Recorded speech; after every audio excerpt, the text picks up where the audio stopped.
Well, may I say, first of all, what an honor it is to be here, because Britain is so much farther ahead than we are, certainly in the States.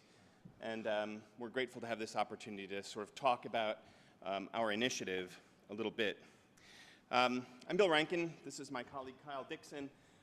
We're both English professors, English lecturers at Abilene Christian University. This is what our wives call us these days. Tragically, it's hard to differentiate us. Our university is an independent college. We have about 5,000 students, graduate and undergrads, about 500 graduate students. And we're located in the desert, effectively, although it doesn't look like it there. But what we did is, for about a year and a half, we've been looking at mobile learning, and this fall, about a month and a half ago, we distributed iPhones or iPod Touches to all of our freshman class for free. Students could choose their device. They were responsible for their own plans. And we got some great responses from that. We were very excited. A number of people recognized our efforts, and that was lovely. But it wasn't all sort of positive either. There was a significant amount of blowback because no one knew exactly what we were up to, and we're certainly not a big name in this field. And so as we thought about mobile learning and what it meant, we really wanted to do something meaningful, educationally meaningful. And we think that the way to capture this is to link technology and identity. Technology, of course, comes from techne, that notion of craft or art, the thing that Plato doesn't like, preferring episteme. And identity, I think, has something to do with teeth. No, that was supposed to be a bigger joke than it ended up being. What we've seen is that people are very suspicious of this because it is, sort of practical and common and hands-on, and it's suspicious, this sort of commercial bit, and we've certainly heard those questions here as well. Many schools have embraced this sort of move to mobile learning or mobile technology only as it recapitulates systems that are already in place or power structures that are already in place. And yet we recognize that technology is an extension of identity, that for all of us, right, that the technologies that we have allow us to extend into places we couldn't go before. And so we wanted to think about ways that technology might lead us to the rediscovery of some bits. And so as we think about handheld learning, we wanted to think about what we see as the first truly powerful handheld learning device. And there are some very positive aspects that brings. In terms of access, in terms of creativity, in terms of community. I mean, that's a lovely thing, and we're very pleased at the benefits that this handheld technology brings. But there are also problems, worries that people have about this. The distraction certainly is something we hear about very often, the way it challenges existing systems. And of course, this handheld learning technology that we're talking about is the printed book, right, which is radically transformational when it first shows up. I was a bit unhappy that you did the horn book.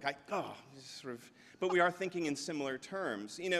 People pretend that the challenges that handheld learning brings are brand new, and they're not at all. If you think about the turmoil in culture that the printed book brings in, the way it challenges the academy, the university transforms, for example, the way religion transforms. I mean, the book is the sort of lifeblood of Protestantism and all of that revolution, the tract that happens, the way it transforms government, the way it transforms art, the way it transforms everything. It's fairly astonishing.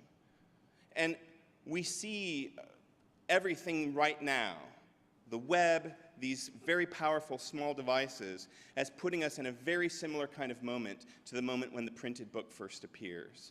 A moment when we're going to have to reevaluate and reimagine what's going on. The book, of course, the printed book at the time, is seen as an intruder from the outside, something that is appropriating the technologies of the academy and sort of using it against them, distributing it out to the great unwashed masses of people. But it's not something that you can turn back. It's not something you can ignore. And certainly what we need to do is see our culture and learn from it and use what's already developing it. I mean, I suppose that schools and universities are inherently conservative. We're designed to protect the old systems. But clearly what we've seen here this week is people willing to completely reimagine, and that's been very encouraging for us. We see much less of that where we're from. We, in thinking about this and proposing our plan, we'd been looking for many years at possibilities. We had looked at laptop programs, we had looked at Palm programs, and none of them really did what we wanted to do. The laptop's batteries didn't last long enough. They made this sort of visual and physical barrier between teacher and learner that was troubling. But as we looked at some of the publications in the US, and notably in this case the Horizon report, which is put out by EDUCAUSE, which is a large educational organization, and the New Media Consortium, they said these are the things that they see happening in the next couple of years. And as we looked at that, what we said is, you know, this is all about collaboration. This is all about bringing people together. And it's about people using information in ways that they want to use it, right? Taking a bit from here and a bit from here, mashing them together and making something new with them. So it's about collaboration and it's about empowerment. And as they looked at student technology trends, in another study by EDUCAUSE, they said there are sort of three big trends that we're seeing. Last year was the first year in the US that laptops outsold desktops. That students want connectedness. PDAs are dropping in purchase, but smartphones are increasing. And in fact, they met for the first time last year. And media richness. Over 2 years, we saw the number of people with MP3 players or media players double from 37 to 74.7%. This is something that people want. And so as we were thinking about these trends that we saw around us, and as we tried to listen to what culture was telling us, we said what we need is something that does mobility, connectedness, media richness. What could there be that would do that? And I don't know if you remember this keynote. I remember exactly where I was when I first saw it because I was behind a ski lodge in Red River, New Mexico. It was -4 Celsius, and I had my laptop balanced on a dumpster, which was the only place I could snag a Wi-Fi signal to see what had happened that day. And Steve Jobs says, you know, here it is. It's a media device. It's a web browser. It's a phone. And several of us, I was actually with Kyle on that trip, and we said, you know, that's the thing we've been looking for. So we got back, we met we have a technology group that meets, and we just started making things and reading things, tons of stuff. We generated reams of paper and proposals, and began to sort of craft a vision. That's a crucial thing that I think many people miss, that you have to help people understand not what you're doing, but why you're doing it. Ultimately, that ended up with this, a sort of video, imagining the future. It's totally fiction.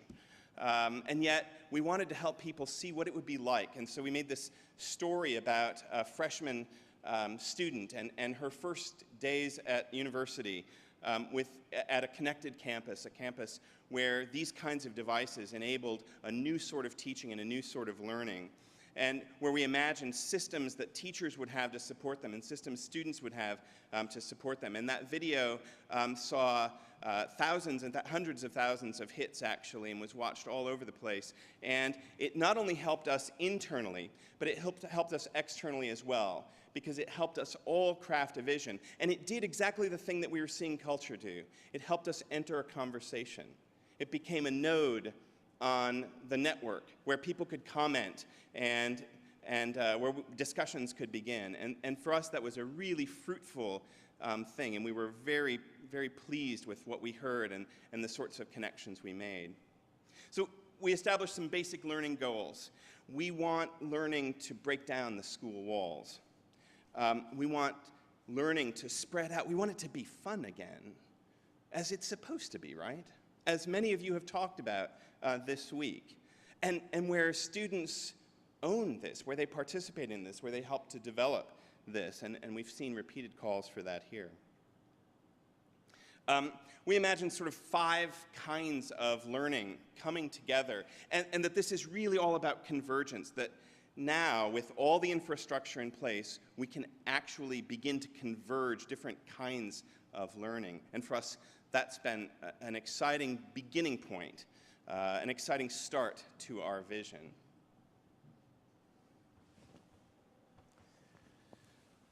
Am I on? This is the difficulty, right? You get to dream something into being. You get to spend time reading and trying to learn from some of the best of the proposals in the world up to that point. But in the spring of 2008, once the funding was in place, once the program was on its way, the difficulty became building it.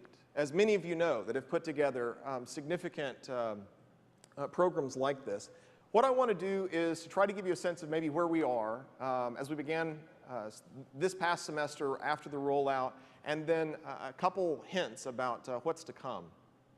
To begin with, I'll say we wanted this fall for the focus to be primarily about providing a platform, providing an infrastructure for what we began looking at as a mobile learning hub. And I keep saying we, although there are web developers and IT staff and faculty on campus that worked many, many hours, and so obviously this is something that Bill and I are really very slow to try to take credit for. But James Langford, who's one of the developers that's here with us this weekend, they spent a good deal of trying to kind of think about, okay, what is the portal? What does a single sign-on solution offer us for bringing together a diverse set of tools that are going to help make students kind of build some of those connections. And so one of the first of them was just trying to kind of put them in touch with colleagues, put them in touch with peers, put them in touch with faculty on campus. This is the first tab in that portal, the kind of ACU mobile area. And this is a quick walkthrough that tries to give you a sense of, if I'm a student and I'm wanting to kind of find basic information about how to contact a professor, how to find where they're located on campus. Our friend Bill has kindly stood in here. Then obviously the iPhone is a great device for making some of those preliminary connections. This is a 3D model of the campus that many of you have been playing maybe with Google SketchUp, and it makes some of those things really very handy. But this is preliminary. I mean, this is, if we're going to kind of look at, Steve Jobs' presentation of the phone is a way of building connections, it's a communication device, then this is a place to start, but it's only a beginning place.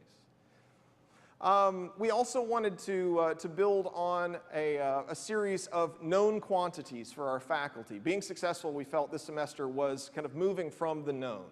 And we've been a Google Apps for Education campus since spring of 2007. I think one of the first in the States to have rolled that out in a college environment. And so Google Apps obviously offers you not only the ability for Gmail and for Google Docs, which is a really exciting kind of novelty, but the calendaring system we felt like would give us an opportunity to put homework alerts, information for kind of organizing a class structure in the hands of students in ways that often Blackboard or other learning management systems were recreating things that already existed on campus, creating a series of like redundant calendars our students are often a little mystified by. The brilliant thing about the portal that James put together is this top two areas, the dashboard, in ways that they put course activities, social activities, things going on around campus in front of our students, kind of brought together, mashed up for their schedule, for their particular interests. A third kind of known quantity on campus was a class folders and Dropboxes system that we felt like would be equally essential in providing a foundation. Many of our faculty that are like you, wanting to try and think green as universities in providing leadership in that area, have been talking about paperless classrooms for a number of semesters. And so here, very simply with Zythos servers that were being kind of upgraded recently for us, James, I maybe shouldn't say very simply. Y'all put many hours into creating a mobile view, a mobile kind of way into drag and drop, again, WebDAV, accessible servers that are available to faculty members. Any of the documents that are immediately kind of compatible with the iPhone device, which, as you know, is a growing number of PDFs, docs, Excel files, PowerPoint slides, again, Keynote and whatever, or media, so images, audio, video. Any of those, again, can be launched in the classroom, outside the classroom, directly from a common class files and Dropboxes area. And then you saw a second ago, we've also got some routing folders for being able to send work to and to have it returned from students. So that was, in many ways, building on the known. One additional thing that we'd love to share with you is one of the kind of original web apps that are a part of this ACU Mobile that James and his team spent some time building. It's called Nano Tools. The Nano stands for No Advanced Notice, although he's also said privately that sometimes it means it's maybe 1/1000th of the things that faculty are immediately going to want it to do. So you can kind of play that either way. But I want to walk you through a couple of these Nano Tools. Yes, in many ways, it's a very quick, nimble polling opportunity. An ability to kind of walk students through, let's choose maybe the multiple choice here. So I can deploy on the go, on the fly, without any kind of advanced notice, a multiple choice poll. You see that I just selected, let's make it a four question poll. I go ahead and give the students that question live. I go ahead and write it on the board. And then I quickly start seeing results kind of come in from them. Those results don't go only to maybe a projector, right? And so since this is a web application, those results are immediately being fed to all the students in the classroom and are being updated live. You could look at the same thing maybe with a Likert scale. So fairly quickly, I think we've got one. Did I already roll past it? Being able to just take the temperature of the room, right? Strongly agree, strongly disagree. There are a series of Likert capabilities that we have for finding out how they maybe feel about their preparation for an exam. So very quickly, have we covered this subject thoroughly? And I can fairly rapidly know through that deployment where we need to be. Finally, one last, I think the one that's received the most attention and the most maybe discussion on campus is the word cloud. And this spun out of the video and the kind of imagining that Bill and others had put into.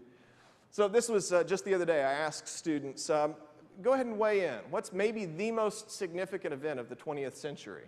And you can see, as students maybe are prone to be, they're all over the map. But here, very quickly, I've opened the door first for them to start giving me possibilities for polling. So I'm not setting the terms of the debate to begin. And then I'm able, you saw from the faculty's point of view, to then decide which of those I'm going to turn around into a multiple choice poll and send back to them. And then they finally start voting then on, okay, of the 5 or 6 that were available to me, now we've got a quick sense of the most significant things. As we've pointed out in a series of podcasts that are now available to you, if you want to try and walk through this a little less rapidly, those are on our iTunes U site. I can certainly give you the address later. This becomes very interesting in the classroom, not only to kind of look at what everyone's voting for, but sometimes to look at the things that are receiving far less attention. So how we use this as a learning tool is completely in the hands of the faculty member. But certainly our fall focus, which was things that we could control, things that were within grasp maybe for the 4 or 6 months that we had ahead of us, was only a beginning place. We wanted to look for, in coming up into the spring, a focus that would begin to also take advantage of learning tools. And certainly over that time, the last several months, the iPhone App Store is certainly making a variety of things possible. We're not a university that has to create every learning tool that's going to be deployed on this device. It becomes a collaboration for higher ed in general. Let me look at 2 examples. We've been working with a variety of third-party kind of partners, and those partnerships are all over the place, from us being certainly invested and interested in beta test programs that were already being run. Let me look at one of those examples, for example, real quickly. Turning Point. Turning Technologies is a large company that's quickly becoming an industry leader in student response systems. Maybe there are some of you, I know that they've got a presence in Britain that are interested in Turning. But Turning Point is ready. You're looking at beta screens. So though these screenshots are on the verge of being ready to deploy, I think their commitment is early in 2009. So they said it may not look exactly like this, obviously, once it's moved its way through the beta. But a commitment from Turning to this new device. What does Turning Point, a student response system, offer us that can complement something like Nano Tools that we're already running? Well, I'd say two things fairly quickly. Obviously, it makes it now an assessment tool. In a web app, something that I'm using very quickly in kind of an improvisational style of teaching, like Nano Tools, I don't really need to know who is sending me which result. But that's fairly limiting if we're talking about needing assessments, needing the ability to capture responses and look at them over time. Turning Point provides us that. Looking at connections with, again, a suite of products like Office, Excel. Secondarily, it offers me in statistics classes, in other classes that want to look at numbers in more complex ways, something like what they call data slicing.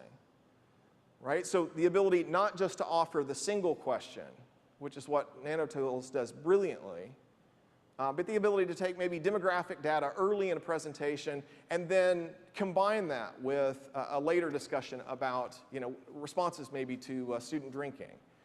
So let's break those numbers down, that latter response demographically. And that suddenly becomes, it reveals different ways to look at the data. Okay, quickly, I want to glance at one other tool that we have coming up fairly quickly. This is a company called Imantris that we've spent a little bit of time working with. Again, an industry leader who had just stumbled across the video, and we found ourselves in conversation with them. But this is, I think, a really valuable question that we were just treating in the previous presentation. To what degree we stick with web apps, we stick with applications that remain off-platform, and what the value of that nimbleness, gives us. And then native apps, whether that's Android, whether that's the iPhone, whether that's, again, Windows Mobile, the degree, the kind of power that those native apps offer us. And so this is an experiment to create media flashcards. The iPhone store, the App Store is already full of flashcard apps, but this is going to be a subscription service, a service that will take care in many ways of the back and forth of a series of kind of curricular flashcards over the back-end system. And so MindWire, again, I'd be interested in talking with any of you further about upcoming possibilities there. So our goal with all of this is to make sure that you'll notice that in the student response systems, students are getting the information as well as the teachers. And what we don't want is we don't want to keep sort of creating these industrial classrooms where the power is centered in the teacher and the students are alienated from that. I mean, if we keep designing rooms like this, I'm not sure we're getting it. We've effectively turned teaching, and I think a lot of our assessment turns teaching not into a place where we grow as humans and as learners, but into a place where we fit together like a machine, where we have been made into a factory. And I think what we have to do, what we have to be able to rethink is the ways that technology can actually free us from some of that mechanization that has happened. I mean, if students hold in their hands a device that gives them connections to everything, and if they can construct from that their own learning, their own interests, if they can collaborate, if they can discuss, if we can uncover some of the things that are getting sort of ignored in standardized teaching, then that's a great thing. And there will be new things that appear, as our friend Marshall McLuhan here says. One last bit that I would point to, a very strange bit, but a bit that's very much about this kind of decentering. The most recent album introduced by Radiohead, which was released as GarageBand tracks, right? Mix it yourself. That's a fascinating moment. I mean, here's a band that sold their last album for whatever you wanted to pay for it, but is selling this current album in a way that encourages collaboration, the sorts of collaboration that Stephen Johnson was talking about yesterday. Our schools need to be doing the same sort of thing because it's already happened. Our students are already doing this. Right.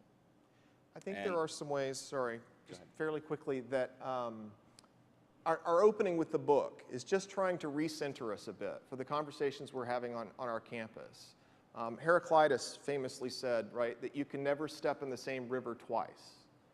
And so I think in certain ways we kind of foreshorten discussions of change to assume it's only something that's happening in the present or only something we're dealing with now for the first time. And so I think we're doing a number of things here, but wanting to kind of reframe some of the discussion about the nature of that change and how we engage it.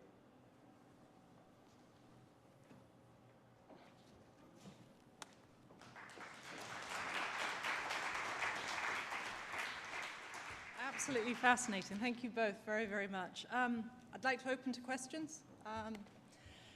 Questions for Bill and Kyle. I'm going to kick off. I actually have two questions, given that there are two of you. And just to pick up on your last points there, that I'll direct one at each of you. What would you say is the role of the teaching professional in this new world of learning, mobile learning? And what would you say is the role of the educational institution in a world of mobile learning? Carl, would you? Well, I mean, as I've been learning from many of you over the last day or two, there's no question that we are decentered, that there's a really exciting kind of opportunity, if we choose to kind of engage it, to learn from students and to try to understand our world through their eyes. It seems to me that the educational enterprise has often been, or has almost always been, about mentoring and guiding. It's just sometimes we've taken the apprenticeship model maybe off the shelf. We've forgotten at some point that we're developing maturity, we're developing mastery so that we're creating our own obsolescence, right?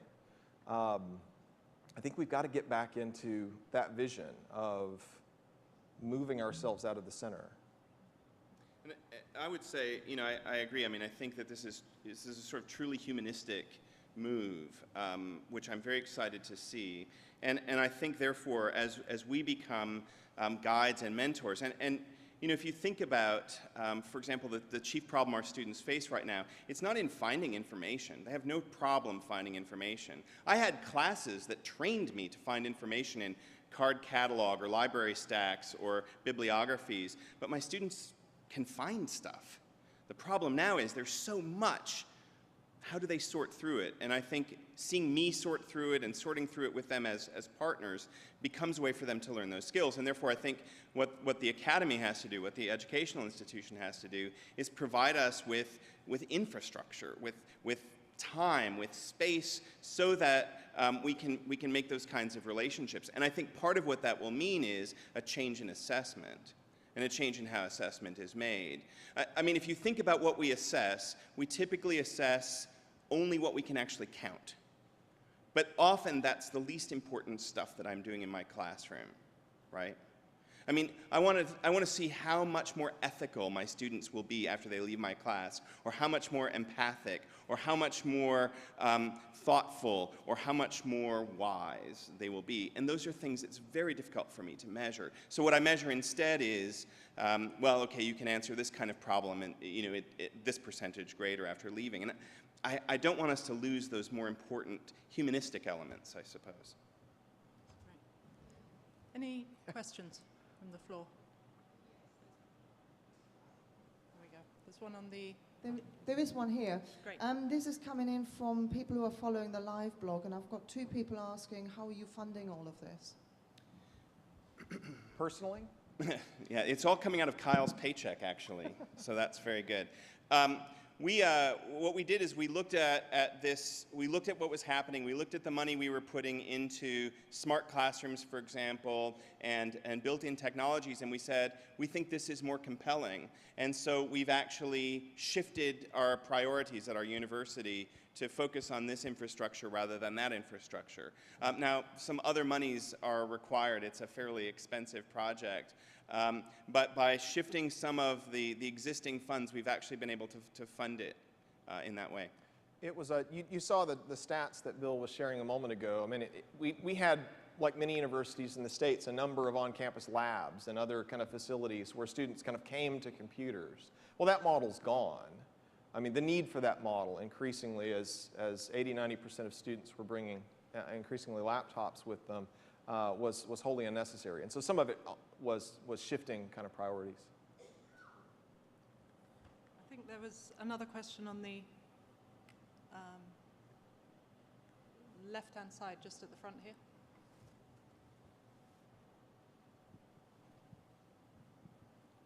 Hi, I'm Roger Finger from Brazil. And in the same way of funding, this is about the device, but what about the billing every month? Are the students allowed to make some phone calls on the device as well? Yeah, actually the way we've managed it is that AT&T is so, has a very complicated system. And so we've purchased the device for students, and we would purchase either an iPhone or an iPod Touch. But if students chose an iPhone, they were responsible for their own plans. And that was just the easiest way here at the beginning for us to do that. We imagine that won't always be the way we do it, but for right now, that's the way. So for many of our students, we had 96% of our students already coming with mobile phones. And part of our problem was we couldn't tap into those because there wasn't a standard platform. And so by standardizing the platform, they're actually paying about what they were paying before, perhaps a little more, but they're willing to do it. We just let them choose, and we had 650 students choose iPhones and about 300 students choose iPod Touches. We do think we have the world record for iPhone activations in one 24-hour period, actually. We had over 500 activated in one day on campus. But Fantastic. I'd just like to thank Kyle and Bill again and pass over to Derek. Thank you.